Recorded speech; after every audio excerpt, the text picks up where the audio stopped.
Good evening, everyone, and welcome to the local campaign, helping you make an informed choice during the October 19th federal election. My name is Eric Droz, and I will be your moderator for this evening's debate. And tonight we have the riding of Kitchener Centre. This riding consists of a portion of the city of Kitchener starting in the west at the intersection of Fisher-Hallman Road and the Conestoga Parkway. Its northern border runs along the city limits to Victoria Street North. Its eastern border, Kitchener Centre's boundary, follows the Grand River from Kitchener Street North to Zeller Drive. And finally, its southern boundaries fall along the Conestoga Parkway to Fairway Road North. Now, the candidates vying to represent Kitchener Centre are Julian Ichim with the Marxist-Leninist Party. Slavko Miladinovic is here with the Libertarian Party. Stephen Woodworth with the Conservative Party. Raj Saini is here as well with the Liberal Party, and Susan Cadell with the NDP. Welcome, candidates. Thank you very much for being here. Few rules and notes before we get going here tonight. The questions will be provided by you, the viewer, and by our in-studio panelists. And those panelists tonight are Art Sinclair with the Greater Kitchener-Waterloo Chamber of Commerce, and Kristen Clark is here as well, 570 News anchor and reporter. Good evening. Thank you guys for being here. Now, if you wish to submit a question for us tonight to the candidates, you can always do so by emailing the local campaign at Rogers.com. You can tweet us as well at RogersTVCable20. Make sure you're using the hashtag #LocalCampaign. Now, candidates will have 1 minute for responses to questions. They will also be allowed 30 seconds for rebuttal if they are named in another candidate's response. Our candidate speaking order was determined at random draw prior to tonight's debate. So let's begin with our opening statements portion of this evening, and we'll start with Julian Ichim with the Marxist-Leninist Party. Julian. It's quite clear that the political system has failed us all. The political system is full of corruption, from the sponsorship scandal to Diane Vernelli's Block 3 fiasco, where federal candidates were told not to attend, yet they attended anyways. It's quite clear that the Liberal Party is mired in corruption. The Conservative Party is quite clearly the party of hoodlums and criminals who have declared a war on the poor and have been fighting this war for quite some bit. And as more and more people don't vote because people don't see there's a point to voting, people see that whatever they vote for, it's a lesser of the evils. And I'm not here to say that a Marxist-Leninist vote will change anything. It's quite clear that the only ways things will change will be on the street by people taking action, which brings us to Bill C-51, which is the Conservative way of attacking this. I think it's important that people take a stand, reject the major parties, and vote differently. All right, thank you, Julian. Here's Slavko Miladinovic with the Libertarian Party. Slavko? I'm Slavko Miladinovic, Libertarian candidate. The Libertarian Party of Canada is about liberty. Liberty for yourself, liberty for your property, and the economy, cultural, religious. If you want to wear a niqab, you shall wear a niqab. There shall not be a notwithstanding clause within the Constitution to deny people the right of life. Thank you, Slavko. Stephen Woodworth with the Conservative Party. Good evening, and thank you for listening in. As your Kitchener Centre MP for 7 years, I have offered a range of services very few MPs offer. Not just help dealing with government agencies, but passport clinics, shredding days, over 50s expos, teleconference town halls, and much more. I've always accepted many invitations to Kitchener Centre events so that I can experience firsthand the diverse interests that our community serves. The skills that I acquired in almost 30 years as a lawyer enable me to advocate strongly the views of my constituents. Even when I might not agree with someone, I make sure that their opinions are heard at the highest levels of government. I support the Conservative Party's sensible, balanced budget, low tax, job creation, and community safety policies. Now I need your help. On October 19th, vote Stephen Woodworth. Thank you. Thank you, Stephen. Raj Saini with the Liberal Party. I would like to thank Rogers TV and 570 News for hosting this event. 20 years ago, when I was establishing my own business, my patients had long-term stable jobs. They had jobs with benefits, they had jobs with pensions, and they had jobs with drug plans. They had jobs which they felt connected to. Since the beginning of this marathon campaign, I've knocked on thousands of doors and listened to your concerns. And what I have heard is alarming. young people looking for work, experienced people struggling to find work, seniors living in poverty, and infrastructure crumbling before our eyes. Real change is having a new attitude and a new approach, and the Liberal Party will put people first. We will invest in infrastructure, in healthcare, in the environment, in public transit. We will invest in families, and we will invest in the middle class. The Liberal Party knows how to do real change for our community. Thank you. Thank you, Raj. And Susan. Good evening. My name is Susan Cadell. I am proud to be the NDP candidate for Kitchener Centre. This is my first time running for office. I am running because I believe that we need change. As I knock on doors, I understand from the residents of Kitchener that they believe that we need change too. I am a longtime NDP member and a leader in our community. What I bring to this campaign is my experience as a social worker, an administrator, and a researcher. Throughout my career, I have worked with many organizations and groups in this community.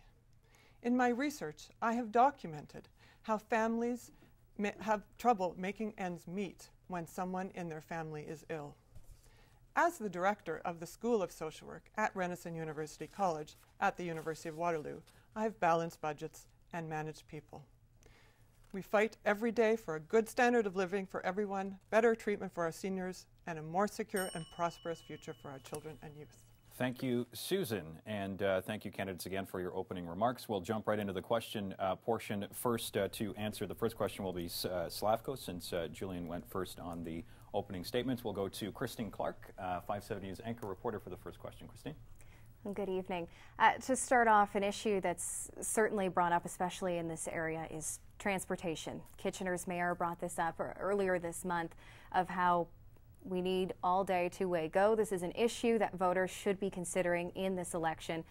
What is your opinion on that? How will you support not only people transporting outside of our region, but bringing more people here to Kitchener Centre? Thank you, Christine. And Slavko? This question does not belong on the federal panel because it is out of the federal jurisdiction. Two-way go transit is a provincial issue, and Canada should not be making a parallel province within each provinces. Thank you, Slavko. Stephen? I think that all of our local Conservative members of Parliament are on board in supporting two-way go transit. We've been aware of this issue for quite some time, and the Harper government has put in place a multi-year, 10-year, $75 billion infrastructure plan, which allows for economic, regional infrastructure projects exactly of this kind. However, we do it in partnership with the provinces and with the municipalities, and so we're awaiting applications, and they will be duly processed, and I will be behind this particular application when it proceeds. And don't forget that we worked very effectively to ensure that the Harper government put in 1/3 of local infrastructure costs for the transit plan approved by Regional Council some years ago. That's the way we work, and we get results. Thank you, Stephen. Raj? This question speaks to the heart of our platform. Our platform is a $125 billion 10-year infrastructure project, and 1/3 of that, $20 billion, will be spent on public transit. Two-way go would be a huge boom to our community. There are 6.2 million people that live between Kitchener and Toronto. 205,000 people are working in that area. What I believe is that if we were to invest in this project, 40,000 construction jobs would be created. There would be an immense benefit of $574 million in personal income taxes that would be paid. $344 million would be saved in commuter and environmental costs. This project would create 3,000 new innovative companies. This would launch our region to a different level. This is something we have to get done. This is something we will be done, and the Liberal Party has a plan to get it done. Raj, thank you. And Susan? So part of the question was our opinion about two-way all-day go. As a longtime resident of this community, I understand the need for two-way all-day go. And as being a candidate, we've been invited to meet with the mayor of the city of Kitchener, and he explained it in an even better way. The city of Kitchener is much like, and the corridor between Kitchener and Toronto is much like the Silicon Valley in California. The two-way all-day go will be an immense boon to our economy here. It will save on commute times, and the NDP will help municipalities by working with them and giving 1%, 1 cent on the gas tax, so that municipalities can plan and budget and build in projects like two-way all-day go. We believe in a better transit plan, and we will support a two-way all-day go in this region. Thank you, Susan. And finally, Julian. Well, it's quite clear that the political parties right now are focusing on infrastructure as if infrastructure is this magical cure. Don't get me wrong, I think that two-way all-day go would be good, but the reality is this will not bring jobs here. What we're seeing is we're seeing deindustrialization, we're seeing nation wrecking, we're seeing the destruction of the steel industry. The reality of the situation is a lot of this is pushed by the Harper government. The Harper government allowed United Steel to betray the Stelco workers, and they're losing their pension. What good is having this infrastructure if there's no jobs for people to have? I think that this is the key issue, and to end the destruction of the labor force and the deindustrialization that's going on, because you know what? We can have these buses, but if people don't have work to go on these buses, they'll just be like some nice buses. Thank you, Julian. Our next question will come from Art Sinclair with the Greater Kitchener-Waterloo Chamber of Commerce. Art. Thank you very much, Eric. I'd just like to go to an issue. I know you've discussed this quite extensively at the all candidates meetings you've been at previously. I'm sure this is an issue that's being discussed across Canada right now, very extensively. Of course, the issue is affordable housing. Our local mayor, Mayor Brbanovic, and his colleagues from large urban mayors, large urban centers from across Canada, have said quite clearly that they consider this to be the priority issue for municipalities across Canada. So my question to you is, in the first 90 days, once your party wins office, what will be your priority in terms of fixing the affordable housing issue across Canada? All right, Art, thank you for that question. Stephen Woodworth, first to answer. Thank you very much. The affordable housing issue has been addressed by the Harper government in two ways. First, through the Affordable Housing Initiative, and secondly, through our homelessness partnering strategy. These are national plans designed to engage local communities in order to allow local communities to set their priorities. Among other things, for example, we provided $50 million for the 2016-17 year to allow social housing providers to prepay long-term non-renewable mortgages without penalty. We have invested $1.7 billion annually for close to 600,000 households on and off reserves across Canada living in existing social housing. We provide about $600 million in the homelessness partnering strategy and $1.25 billion in the investment in affordable housing to help Canadians in need find and keep affordable housing. Thank you, Stephen. Raj. Art, thank you very much for that question. One thing people have to recognize is 1 in 4 Canadians is spending more than 30% of their wages on housing costs. 1 in 8 Canadians cannot find affordable or suitable housing. The Liberal Party is the only party that has made this a strong part of its platform. $20 billion will be spent on social infrastructure, which will include affordable housing. We will make sure that we prioritize new investment in affordable housing and seniors facilities. New housing units, we will be refurbishing existing ones, and we will renew the co-op agreements that the current government has decided not to renew. We believe that housing is the centermost concern in our community, because when you fix housing, people have a chance for health care, people have a chance for better nutrition, and people have a chance to reintegrate into our society. So this is something that the Liberal Party takes seriously and will get done. Thank you, Raj. Susan. Thank you for the question.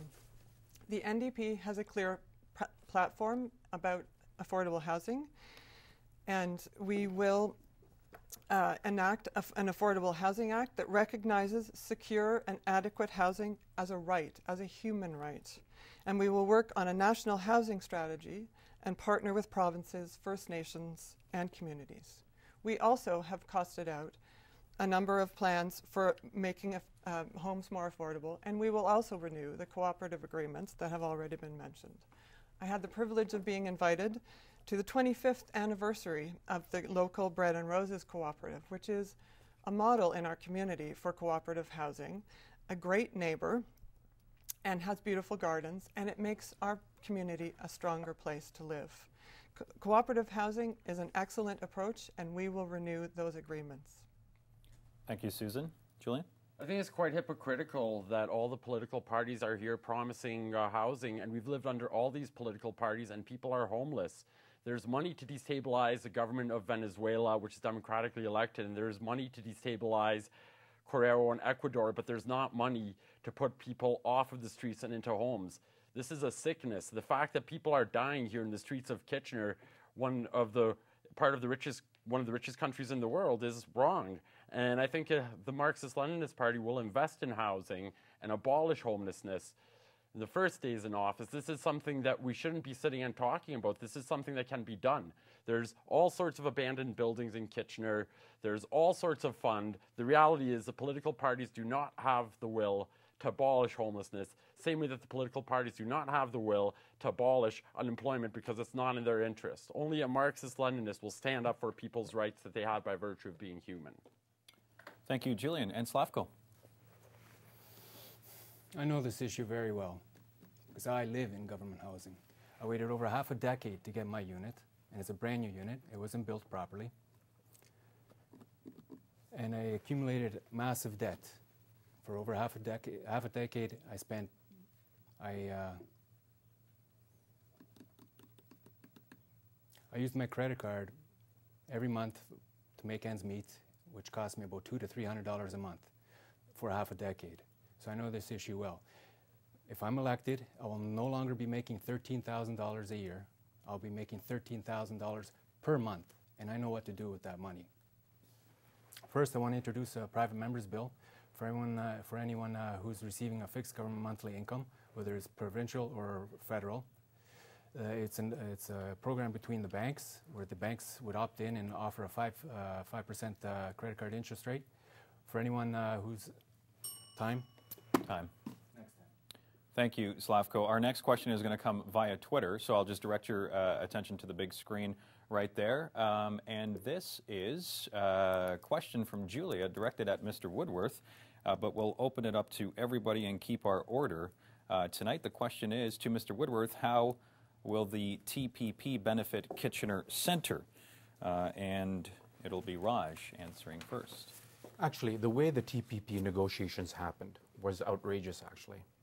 The U.S. government, in consultations with Congress and congressional committees, made sure that elected legislators were kept in touch and kept in contact with what was revealed.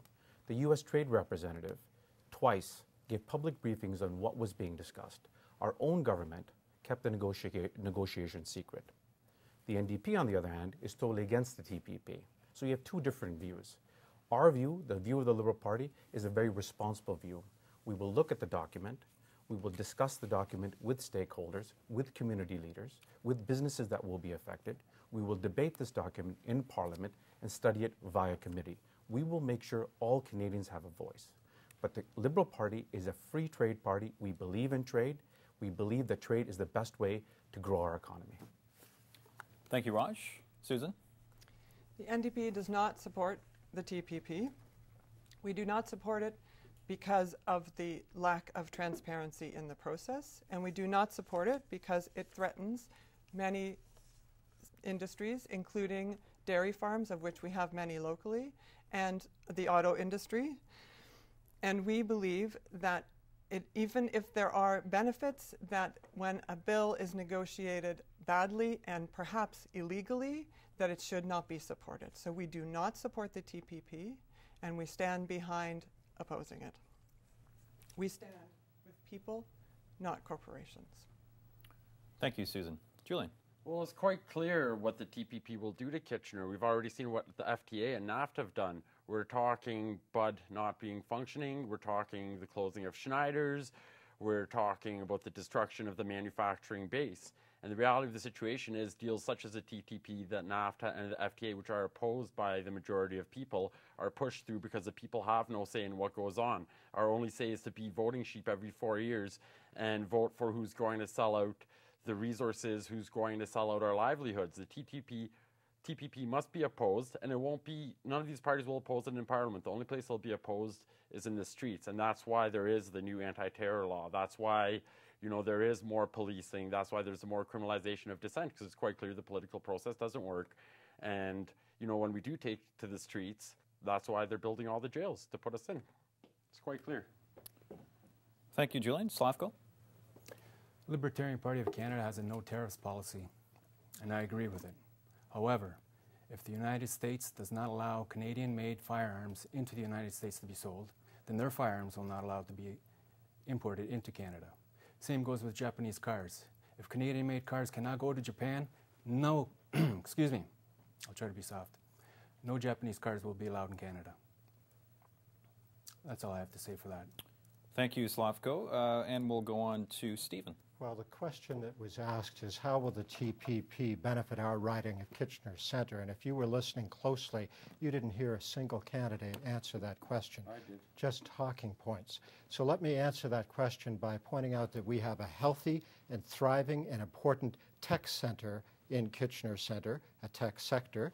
And I'm going to quote to you from John Chen, the executive and CEO of BlackBerry, who said this: for companies such as BlackBerry, having consistent rules between countries on issues such as intellectual property rights, e-commerce, and the cross-border flow of data will further protect the investments we make in research and development and simplify the way business is conducted in the region. That's how this deal will help Kitchener Centre. Let me further quote to you from Karna Gupta, the President and CEO of Information Technology. For Canadian technology companies who come from a relatively small domestic market, this access is absolutely vital to their success. Thank you, Stephen. And we'll move on to our next question now, which will come courtesy Christine Clark, 5-7 News. Well, just following up on that question of businesses thriving in Kitchener Centre, a lot of people, another big issue through this entire campaign has been jobs, has been the economy.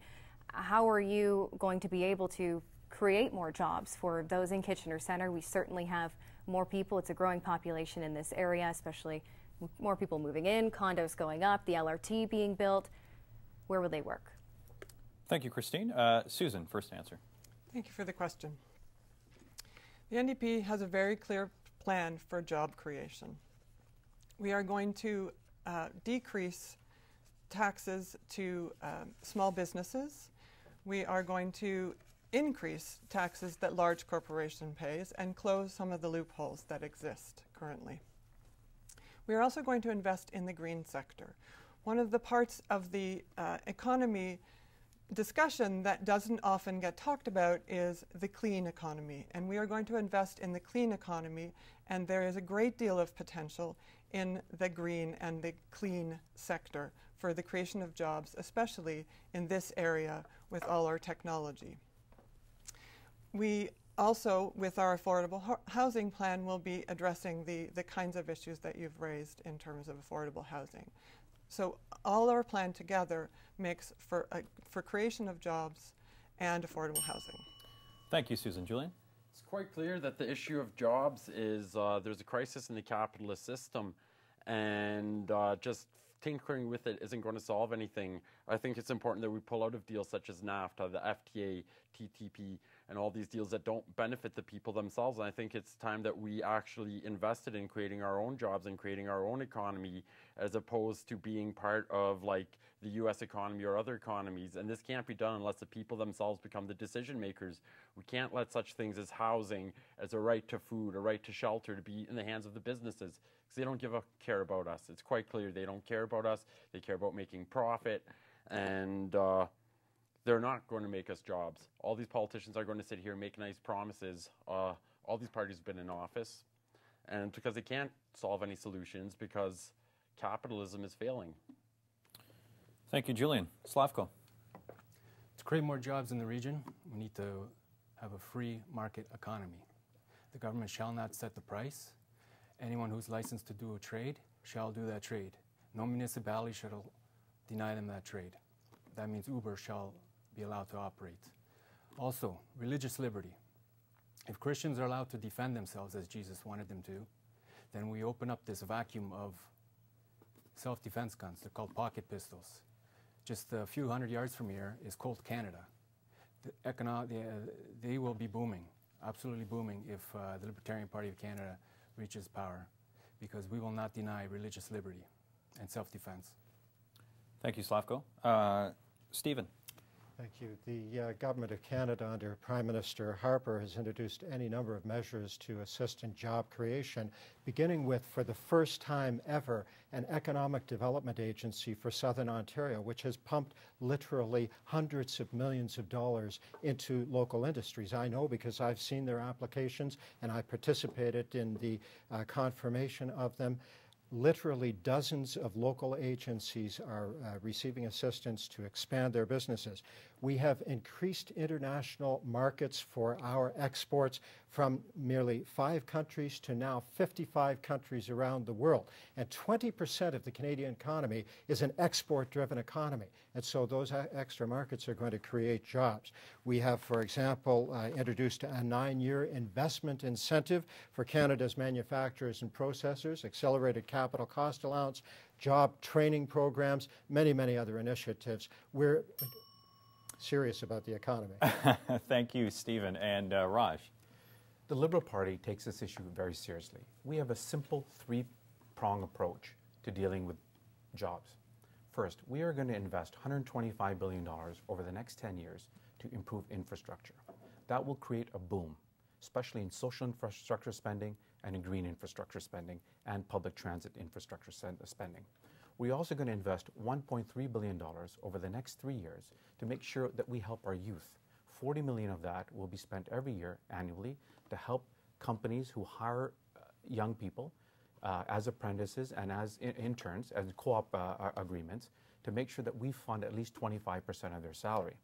And third thing we'll do, which I'm really excited about, that it was an announcement that was made in our community, is we are going to invest $750 million a year in skills training to help our young people find work. So we are the only party that has a plan for job growth. Thank you, Raj. Our next question will come via Twitter, so candidates once again to the big screen. This is Yana, who asks, what are the parties prepared to do to solve the problem of missing and murdered Aboriginal women?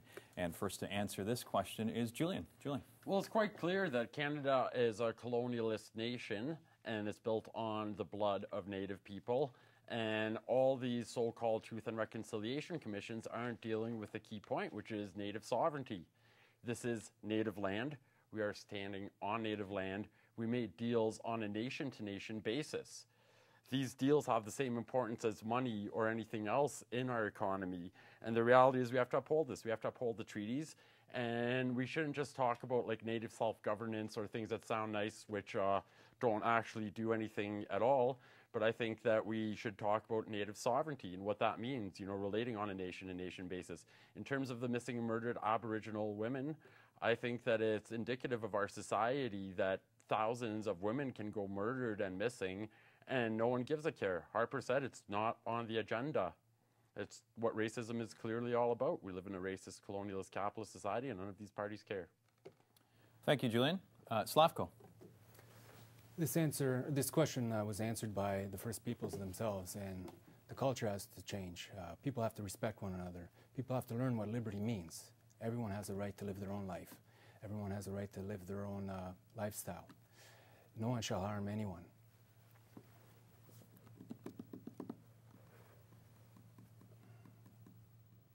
Thank you.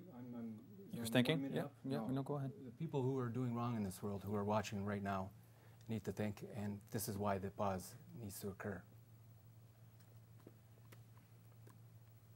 Okay. Okay, thank you, Slavko. Stephen. Thank you very much. This is an extremely serious question, and it's related to a whole constellation of issues in Aboriginal communities, from not only missing and murdered women, but safe housing, education, clean drinking water. All of these have the same root causes, if I may say. One thing that's certain is that there have been over 40 studies already on the question of missing and murdered Aboriginal women. What we don't need is paying money to more lawyers to solve this problem. What we need is to address the problems that we know already exist. So, for example, the Harper government filled a long-standing legislative gap and ensured that First Nations women and children receive the same protections other Canadians expect by passing the Family Homes on Reserves and Matrimonial Interest or Rights Act. We've ensured that the Canadian Charter of Rights applies on Aboriginal reserves and other initiatives. Thank you, Stephen. Raj? The Liberal Party is very clear on this issue. We are going to launch a national public inquiry into missing and murdered Indigenous women. That's the first thing we're going to do. The second thing we're going to do is accept all 94 recommendations of the Truth and Reconciliation Committee. But it goes beyond that. The one thing we will do is make an historic investment in First Nations education at the tune of $2.6 billion. We think that more education, better services for First Nations, treating them with the respect that they deserve, will help further them, educate them, so that they can join our collective society. First Nations need to be treated with respect. It's been too long. They have to become part of the Canadian identity.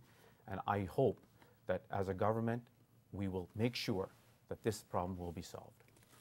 Thank you, Raj. And Susan? As a woman, I am appalled at the inaction on this issue. As a past worker in a sexual assault center and a family violence worker, I am further appalled on this issue. I am appalled by our current government's record on the treatment of the people who were here before us. The government before them, the Liberals, did no better. The NDP has made a clear commitment. Within the first 100 days in office, we will call a national inquiry. We will deal with First Nations as a nation, with a nation-to-nation approach. We need to do this better, and we will do this better. It is important to ask yourselves and to look very clearly at the record on these issues. We will do it differently with an NDP government. And in the first 100 days, we will call that inquiry. Thank you, Susan. I'd just like to remind everybody watching at home tonight, you can still email in your questions. You can get us at the local campaign at Rogers.com and on Twitter at RogersTV Cable 20. Make sure you're using the hashtag local campaign. Our next question comes courtesy Art Sinclair with the Greater Kitchener-Waterloo Chamber of Commerce. Art. Thank you again, Eric. Candidates, as you're aware, the Ontario government will be, in 2017, starting the Ontario Registered Pension Plan, in large part, according to the Premier and Finance Minister Charles Sousa, as a result of the federal government not enhancing the Canada Pension Plan to the level that the Ontario government feels is necessary to meet the demands or the requirements of citizens of Ontario. So my question is, if your party is elected, will you enhance the Canada Pension Plan? Thank you, Art. And first to answer, Slavko. I believe Kathleen Wynne did the right move. It's her provincial right to do what she did, and that's all I have to say on that. As a resident of Ontario, as for the Libertarian Party of Canada, I'm not answering this evening. Thank you, Slavko. We'll move on to Stephen. The issue of pensions, of course, is of great concern because we do have an aging population. But there is a time and a place and a way to do things sensibly and prudently. And at this point in our economic situation, when there is global uncertainty around the world, when in fact our unemployment rate is still too high, we cannot afford job-killing payroll taxes, which Ms. Wynn's plan would entail. In fact, not only will employers be required to contribute, but an average worker earning $60,000 a year is going to have to come up with another $1,000 a year to contribute into that plan. Now, the end result of it is that the Government of Canada has been enacting measures to encourage people to save money on their own, TSFAs, pooled registered pension plans, enhancements to RRIFs and RRSPs. That's the way to go. Thank you, Stephen. Raj. Right now, in the province of Ontario and actually across Canada, only 30% of people actually have a pension plan. Young people are not finding work, are not able to save money. Middle-class families are having trouble saving money. This is something that we need done. There's a failure at the national level with the government because they don't recognize the problem. Therefore, Kathleen Wynne had to take matters into her own hand. A Liberal government will meet with First Ministers and come to a conclusion as how we can move this issue forward. Seniors are living in poverty. I see this every day as a pharmacist when seniors have to decide between food and medicine. We have to do better. There's a lot of seniors living in poverty. We have decided to increase the GIS by 10%. We will reduce the age of eligibility from 67 to 65. We will invest in social infrastructure to make sure that seniors have more retirement and healthcare facilities. Thank you, Raj. Susan. Thank you for this question. This is a very important issue for me, as I have two aging parents who are living with their pensions and having a hard time. The NDP will make a $400 million investment in CPP and the Guaranteed Income Supplement. We will move the age from 67 back to 65 as well, and we will retain income splitting for seniors. We know that for seniors that this is a very important issue. We also will keep TFSAs but retain them at $5,000. This will also raise 200,000 seniors out of poverty. It's an extremely important issue. It is important that the people who built this country are not living in poverty, and we need to support them, and we will work with all levels of government in order to make that happen. Susan, thank you. Julian? Okay, there's like two issues here. First and foremost, we need to stop looking at social programs as spending and more as terms of social investment. And what I mean by that is that people give into a society, people give labor, this sort of stuff, and society in turn gives back. The money you spend on social programs actually is a type of capital that actually benefits people. The second part of this question is what we're seeing is an attack on the old people, attack on the elderly, and attack on the poor, and it's launched by the neoliberal offensive headed by Harper. It's Harper that has destroyed the people's pensions, particularly within the balance telco against CCAA. It's a Harper government that is cutting back transfers to the provinces, which is forcing welfare rates to be so low, CPP to be ODSP to be so low, and so other things. And it's quite clear that it's a Harper government that's doing all this. All these attacks on the poor are not accidental. Both Wynne, the Premier of Ontario, and Harper are doing this to real people. Thank you, Julian. Our next question will come courtesy of in-studio panelist Christine Clark with 570 News. Thank you, Eric. We're talking about a lot of issues tonight, things that have come up throughout the past few years, especially over the campaign, various issues coming up. But if people living here have a question, is your time in office, if they want to know more about something, how are you going to be communicating with the people in this community? I mean, tonight we have Twitter, we have people watching on TV, but there's so many different ways of communicating with the public. How can people reach you? Thank you, Christine. Stephen. Well, it's a kind of an irony that you ask that question, because I often have Liberals and NDP constituents writing to me and say, you're giving me too much, you're sending me too many communications. In fact, we have a whole range of ways that I've been communicating with people. First and foremost, providing those community services, whether it's a shredding day or a passport clinic or a 50s Plus Expo, allows me to meet my constituents in person, have some really great conversations with them. Secondly, we do get a lot of inquiries by email and social media. We ensure that our constituents get first crack at an answer, and I reply to them. I engage in dialogue with them.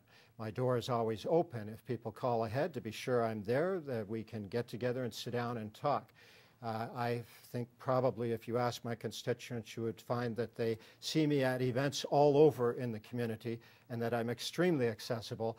We send newsletters, 10%ers, you got it. Thank you, Stephen. Raj. This is a great question because as a pharmacist, I'm completely accessible every time I walk into the drugstore. And I want to carry on with that tradition. I want to make sure that my constituents, whichever way they find that they need to communicate with me, either through the internet, by telephone, via mail, social media, or coming and dropping to the office, I want them to know that over 20 years I've spent as a public servant in the pharmacy, that my great capacity and the great strength that I have is to listen and is to problem solve. So I will continue doing that as your elected representative, by making sure that I'm available, and every month or every several months I will make sure that I have a town hall where I will come there unscripted and I will answer your questions faithfully and honestly. Thank you, Raj. Susan. Thank you. This is an excellent question. This is actually one of the reasons that I'm running, because I don't feel like this is being done well enough right now. I've always had an open door policy in my job as the director of the School of Social Work, and I will continue to have that kind of policy and have people in my office and have my office staffed with people who are accessible and understanding. One of the political mentors that I have actually employs a social worker in the office who is a community builder and who reaches out to the community and helps create the kind of environments that I have enjoyed meeting and seeing as I go door to door in this community. I am so impressed with this community, and I'm so impressed to learn even more about it and about the strengths and the gatherings and the passion that people have for living here and making this a better place. And I would love to continue to do that. Thank you, Susan. Julian. It has to be more than just how can they get a hold of you or how can they contact you. The reality of the situation is people are cut out of the political process. Our role is every 4 years to go vote and be betrayed again and again and again. It's quite clear that what we need is we need the people themselves to be empowered. This is not going to happen in the system the way it is. What we need to do is we need to set up committees, people's committees, in the neighborhoods, in the workplaces, where the people themselves become the decision makers, where the people themselves discuss what problems we are facing and solutions. Because the reality is there's reasons why people don't vote, because voting doesn't make a difference. Contrary to what everyone will tell you, they'll push this idea that your only role is to vote, and then when you want to raise something, they'll come and meet with you and say that, well, we've consulted, we've listened, and the people end up being ignored. There has to be a mechanism of accountability, and that mechanism is through people's and citizens' committees in the neighborhood actually making the rules and making the laws. Thank you, Julian. Slavko. I can be contacted at slavkoliberty@gmail.com, Twitter, Slavko Liberty, Facebook, Slavko Liberty, and in the future, slavko.ca. And I also want to say this. I will be representing Kitchener Centre. And since I'm a Libertarian, we only have 150 candidates this year, so we won't be able to form a majority government. However, if I am elected, I will take that $13,000, I will allocate some money to rent some buses, and send Kitchener Centre activists to any MP's office in this country that will be opposing my private members' bills. That's all I have to say.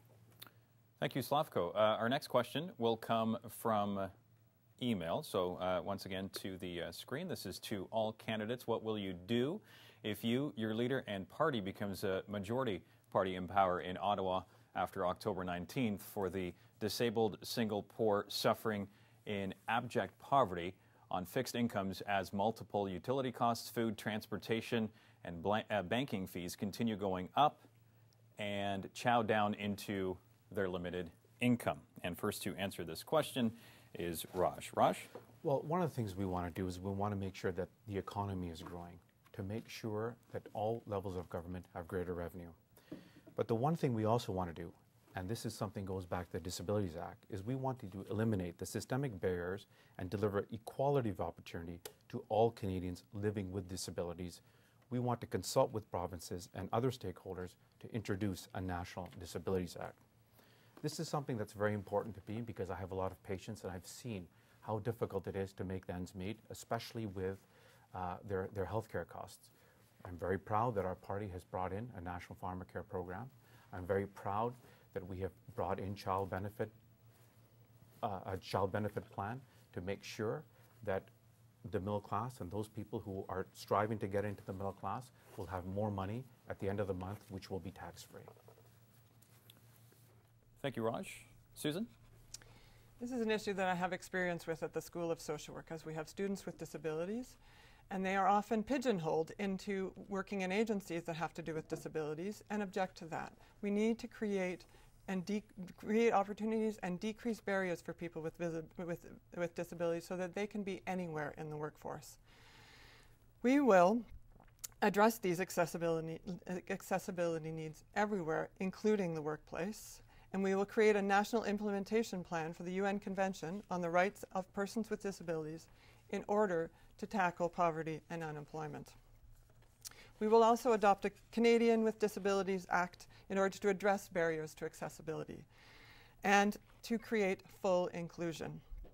This especially relates to discrimination in hiring, addressing inaccessible workplaces, and following and implementing such things as the Accessibility for Ontarians with Disability Act.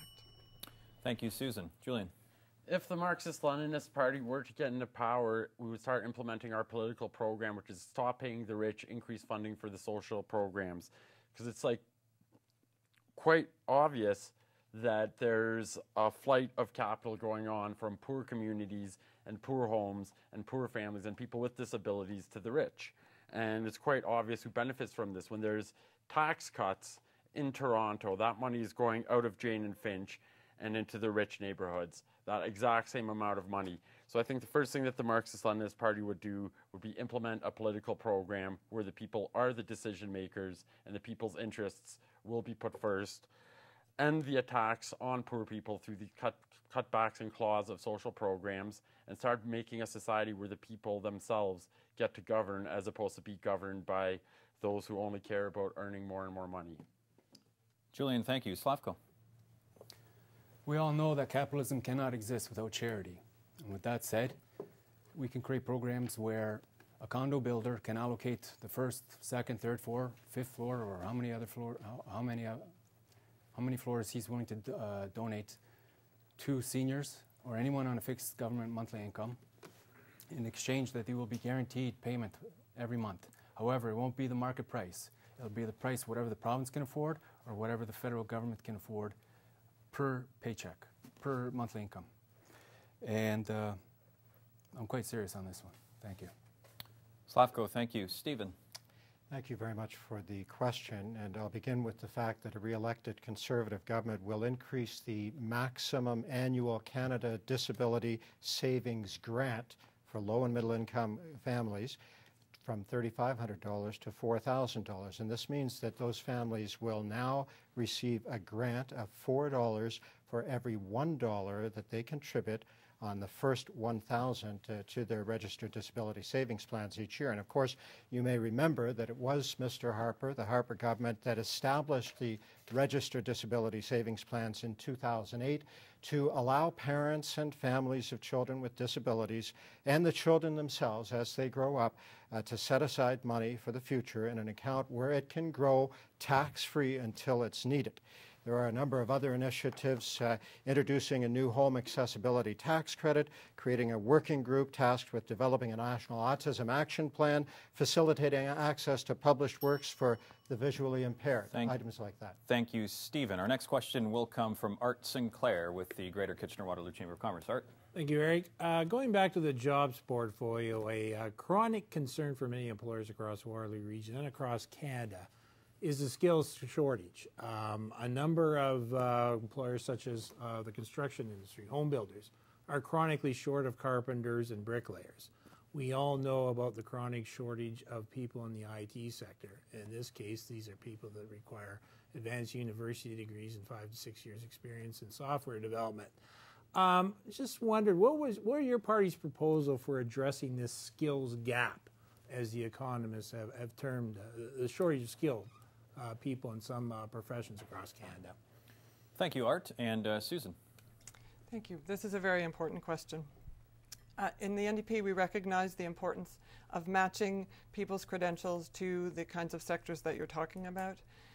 And part of what we will do is reestablish the ability of immigrants to have their credentials established here, because a very large number of immigrants come to this country and are not able to work in their fields for which they are very, very educated. For instance, family physicians. We are in a chronically underserviced area for family physicians here, and there are many family physicians in this area who have foreign credentials and are unable to practice in Canada. So we will reestablish and work with provinces so that foreign credentials can be established more firmly. We also will be creating apprenticeship programs for students and boosting those sorts of programs. Thank you, Susan. Julian. I think it's quite clear that the necessity for foreign credentials to be accepted is something that has to be dealt with. There's too many people that are driving taxis that could be our doctors, and I think that this is something that should be solved as quick as possible. Furthermore, there's a need to invest in the future. Like most social programs do, we need to make university free. It's not a crazy idea. A lot of countries do this. If people don't have access to the necessary programs or the necessary schooling to become IT experts and to become doctors, there will always be a shortage of this. Therefore, it's quite important that we do what other countries do and realize that education is a right. And not only a right, but also an investment in society. Thank you. Julian, Slavko? The Libertarian Party of Canada candidate for Kitchener South Hesper said it best. Telephone the unions. They'll find you a skilled labor. And as for the Libertarian Party of Canada, they have a platform where they want to streamline the immigration process. Background checks as the backbone, and they want to make it quick. That's all. Thank you, Slavko. Stephen? The Government of Canada, under our very careful planning Prime Minister Harper, has already implemented the Canada Job Grant. This is an extremely important program which brings together employers with vacancies and the provincial government and the federal government in order to entice workers to train for those positions. That way we match the workers with the jobs. In addition, the government under Mr. Harper has created the Canada Apprenticeship Loan, provides apprentices registered in Red Seal trades with access to over $100 million in interest-free loans each year, again, in order to help solve the skills shortage in areas where we have skills shortages. We also support the Disabilities Looking to Work program. We've made investments to help people with disabilities train and find jobs. We have the Express Entry program to help immigrants who have jobs come to Canada. Thank you, Stephen. Raj? Well, excellent question. We have three approaches to solve this problem. The first approach is that we have made a historic investment in skills training at the tune of $750 million per year. The second thing we must do is fix the temporary foreign workers program. That program has shortened the amount of people that are, or decreased the amount of people coming into Canada. That's something we have to do. There's a global competition for great talent. We have to increase our ability to attract this talent. The one thing we must do is decrease the pathway to citizenship from 4 out of 6 years to 3 out of 5 years. Third thing we should do is work on foreign credentialing, because I know there's a lot of scientists, doctors that are working as taxi drivers, as cab drivers. We've got to get them out of the cabs into the labs. But all of this requires the will of a party, will of a government, and the Liberal Party is the only party that has a clear plan to get this done.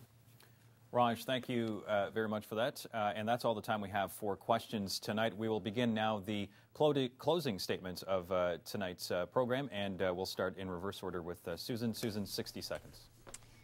I would like to thank everyone for their questions tonight and the opportunity to answer them. I want you to know that I am listening to voters. And when elected, that is exactly what I will continue to do.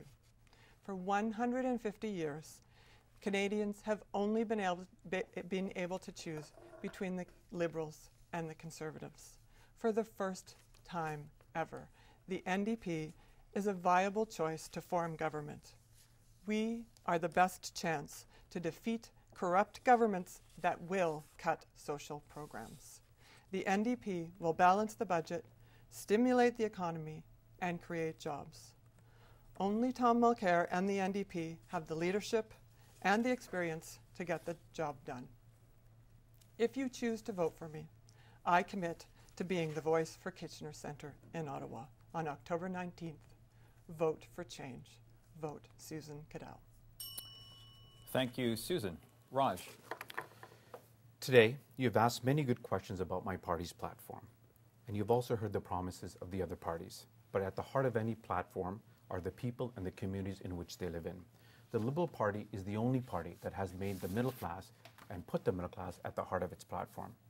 Mr. Harper wants you to believe that what we have today is as good as it gets, that the status quo is working well, that we just need to forget about the gridlock on the 401, that the middle class is doing just fine and doesn't need any tax breaks, that there's nothing government can do about rising youth unemployment.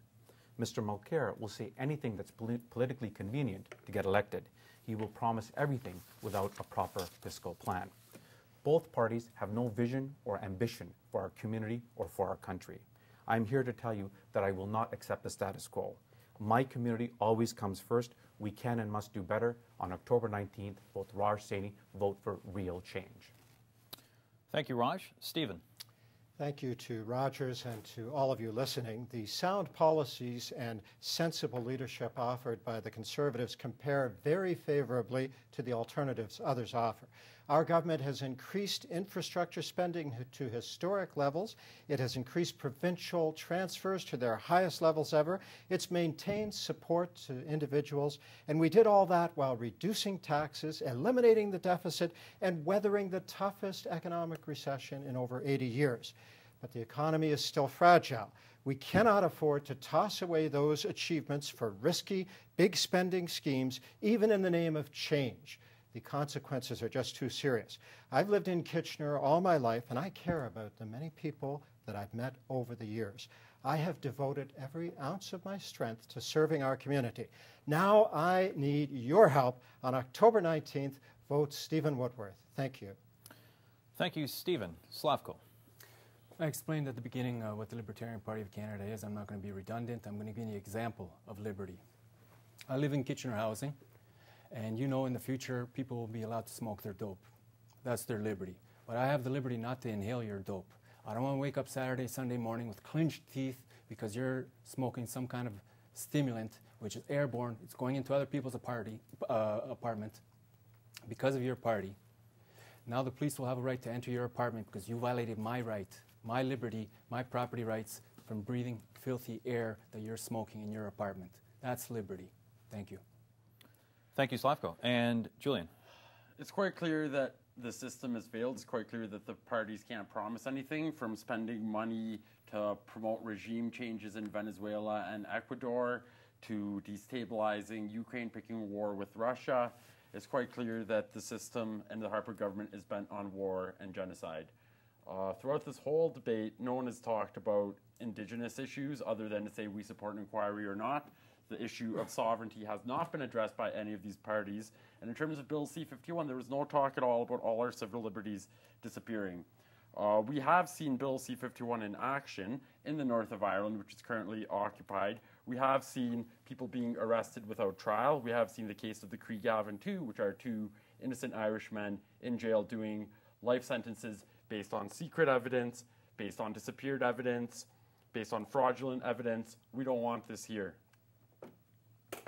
And thank you, Julian. And that is all the time we have for tonight. So I'd like to once again thank all the candidates for coming in studio. And it was a lively debate, so thank you for that. Thank you to you as well for watching and for your questions. These are all the candidates running in the Kitchener Centre riding. Do not forget to vote on October the 19th. And my thanks as well to Art Sinclair with the Greater Kitchener-Waterloo Chamber of Commerce, Christine Clark, 570 News anchor reporter. Thank you, guys. And I will remind you as well, watching tonight, that tomorrow night we'll meet back here. 7 p.m. is the Kitchener-Waterloo debate. And if you'd like to email us your questions, you can do so with the local campaign at rogers.com. And you can tweet us as well at RogersTVCable20. And make sure you're using the hashtag #LocalCampaign. Once again, thank you very much for watching tonight. And we'll meet back here tomorrow at 7. Have a great night.